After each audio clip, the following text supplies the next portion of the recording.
Assalamualaikum dan salam sejahtera. Saya Siti Nur Syakira binti Abdul Aziz, memegang nombor kad matrik C19A0773. Saya akan membentangkan kertas kerja yang bertajuk Nilai Estetik Pantun Kanak-kanak Sebuah Kajian Sastra Tradisional sebagai Didaktik. Seterusnya saya akan menerangkan pengenalan kajian ini. Pantun adalah salah satu jenis puisi lama. Pantun ini mempunyai 4 baris sahaja, satu rangkap di mana 2 baris pertama adalah pembayang dan 2 baris terakhir adalah maksud pantun tersebut. Berdasarkan pandangan Harun Makpiah pada tahun 1980, maksud pantun itu boleh difahami dari 2 aspek iaitu luaran dan dalaman.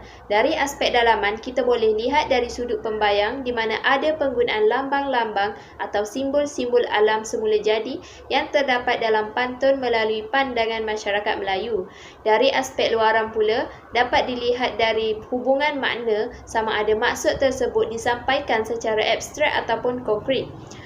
Seterusnya, menurut Harun Makpiah pada tahun 89 pula, sesuatu penciptaan pantun itu adalah berdasarkan tema dan persoalan yang ada serta berteraskan kehidupan masyarakat itu sendiri.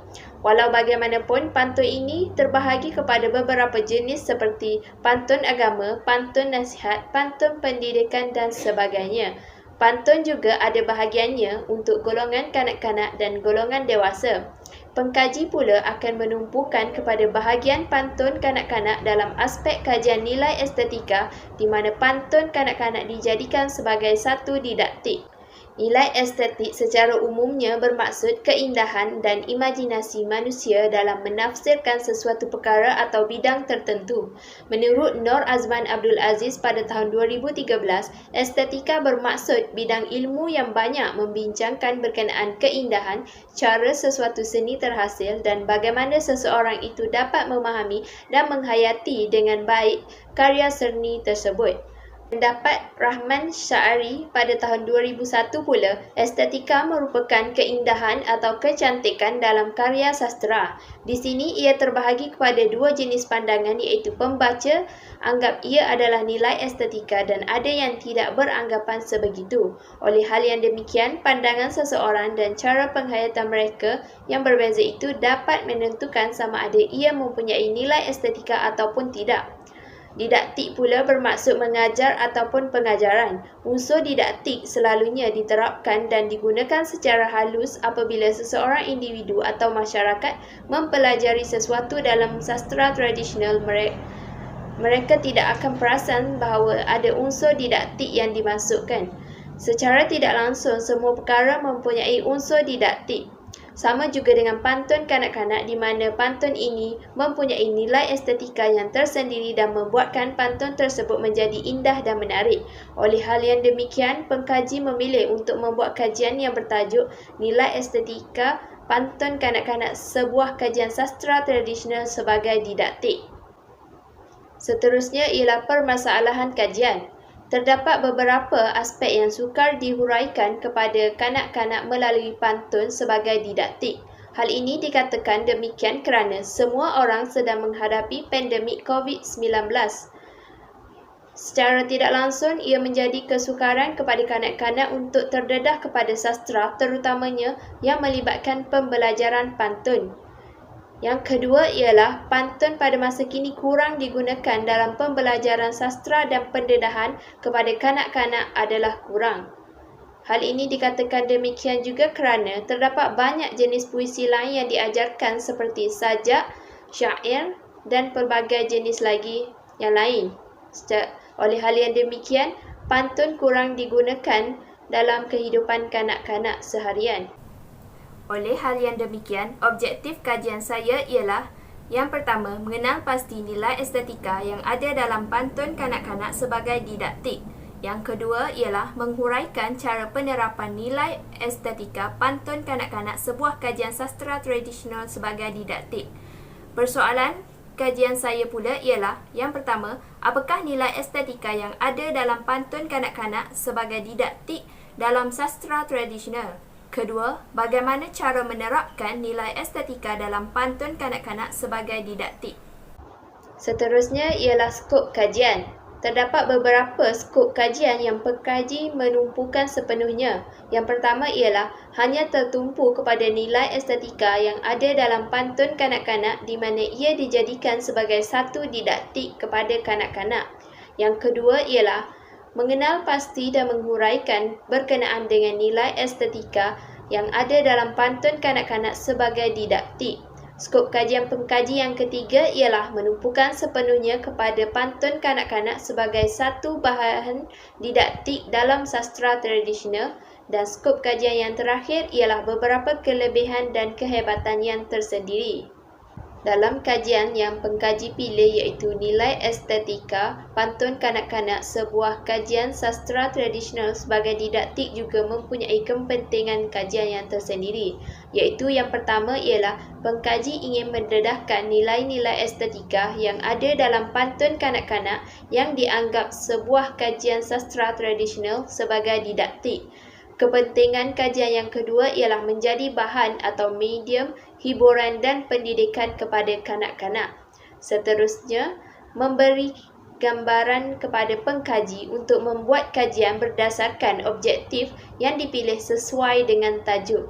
Selain itu ialah kajian literatur. Dalam kajian literatur ini, pengkaji mendapati ada sorotan kajian lepas yang turut mengkaji berkenaan pengajaran atau didaktik kepada kanak-kanak dengan tajuknya Fungsi Cerita Kanak-kanak Melayu Arab. Kajian yang dijalankan oleh Nur Hasma Muhammad Saad, Kartina Kamaruzaman dan Dr. Rosni Samah dari Universiti Sains Islam Malaysia menyatakan di mana ada kepentingan kajian mereka bertiga adalah di mana cerita binatang dalam sastra kanak-kanak ini mempunyai fungsi yang pelbagai seperti medium pendidikan, menjadi dasar pembangunan dalam karya sastra baru dan banyak lagi. Terdapat beberapa tema cerita binatang seperti cerita binatang yang bertemakan keagamaan, fantasi, rakyat dan sebagainya lagi. Selain itu, Ayu Nur Azilah dan Rohaini Amin pada tahun 2016 ada juga mengkaji berkenaan penggunaan unsur atau elemen didaktik dalam kajian mereka yang bertajuk Didaktik dan Ketatanegaraan dalam Hikayat Isma Yatim. Melalui kajian ini dapat dilihat bahawa ada unsur didaktik dan ketatanegaraan dalam Hikayat Isma Yatim serta watak-watak yang lain juga. Watak Isma Yatim ini mempunyai unsur didaktik dan ketatanegaraan kerana Isma Yatim seorang yang patuh terhadap semua syarat-syarat yang ada untuk menjadi seorang pemimpin.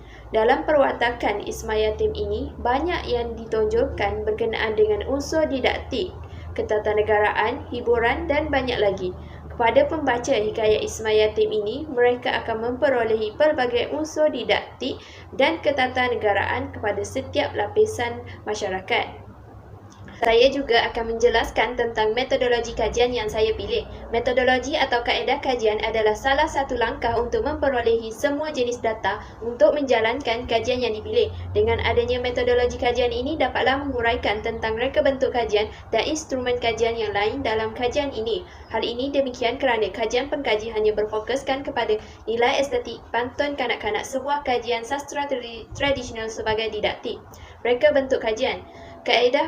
Kajian pengkaji ini menggunakan kaedah kualitatif kerana pengkaji ingin menjelaskan lebih lanjut maklumat tentang estetika pantun kanak-kanak, sebuah kajian sastra tradisional sebagai didaktik yang menggunakan rujukan teks, kaedah kepustakaan dan etnografi. Rujukan teks. Kaedah rujukan teks adalah satu kaedah di mana pengkaji menggunakan bahan rujukan dari semua sumber termasuk internet seperti akhbar, buku pantun kanak-kanak, bahan-bahan ilmiah, jurnal dan artikel. Dalam kajian ini, pengkaji akan menumpukan kepada bahagian nilai estetika pantun kanak-kanak, sebuah kajian sastra tradisional sebagai didaktik. Yang kedua ialah kaedah kepustakaan. Kaedah kepustakaan pula merupakan kaedah di mana pengkaji mengumpul data-data atau maklumat mengikut proses kajian yang dijalankan bersesuaian dengan kehendak pengkaji. Bahan rujukan yang digunakan adalah tesis, buku, artikel dan jurnal yang berkaitan dengan kajian. Bahan-bahan sebegini akan dicari dalam perpustakaan Universiti Malaysia Kelantan. Bagi memudahkan kajian ini dijalankan dengan baik, sumber rujukan dari tempat lain juga akan digunakan. Yang terakhir ialah kaedah etnografi. Kaedah etnografi merupakan kajian deskriptif tentang budaya dan manusia. Kaedah ini menumpukan kepada budaya sesuatu kelompok manusia, bagaimana mereka bertingkah laku, berinteraksi antara satu sama lain dan banyak lagi. Kaedah ini digunakan bertujuan untuk mengetahui kepercayaan, nilai perspektif, motivasi dan bagaimana semua itu berubah mengikut perubahan masa. Dalam kajian ini, pengkaji akan melihat dari aspek tingkah laku kanak-kanak di mana pantun kanak-kanak itu dijadikan sebagai bahan didaktik kepada mereka. Kesimpulannya, nilai estetika sememangnya wujud dalam semua jenis pantun termasuk pantun kanak-kanak. Seperti yang diketahui umum, pantun mempunyai 4 baris dalam satu rangkap di mana ia terbahagi kepada 2 pecahan iaitu 2 baris. Yang pertama ialah pembayang pantun dan 2 baris yang terakhir adalah maksud pantun tersebut. Dalam kajian ini, pantun kanak-kanak mempunyai pelbagai nilai estetika yang baik dan indah untuk dijadikan sebagai satu bahan pengajaran atau didaktik kepada kanak-kanak tersebut. Pengkaji menggunakan reka bentuk kajian kualitatif untuk menyelesaikan kajian ini dengan baik serta lengkap. Metodologi yang digunakan ini melibatkan kaedah rujukan teks, kaedah kepustakaan dan kaedah etnografi. Semua kaedah ini sesuai untuk digunakan dan saling berkaitan dengan tajuk kajian pengkaji. Walau bagaimanapun, pengkaji akan lebih menumpukan perhatian khusus terhadap objektif kajian pengkaji iaitu mengenal pasti dan menguraikan nilai estetika yang ada dalam pantun kanak-kanak sebagai didaktik di mana ia dianggap sebuah kajian sastra tradisional. Akhir sekali, pengkaji berharap dengan adanya kajian ini dapat memudahkan pengkaji-pengkaji yang lain untuk membuat rujukan dan kajian baru berkaitan dengan pantun kanak-kanak dalam bidang sastra di Malaysia. Sekian sahaja daripada saya, terima kasih.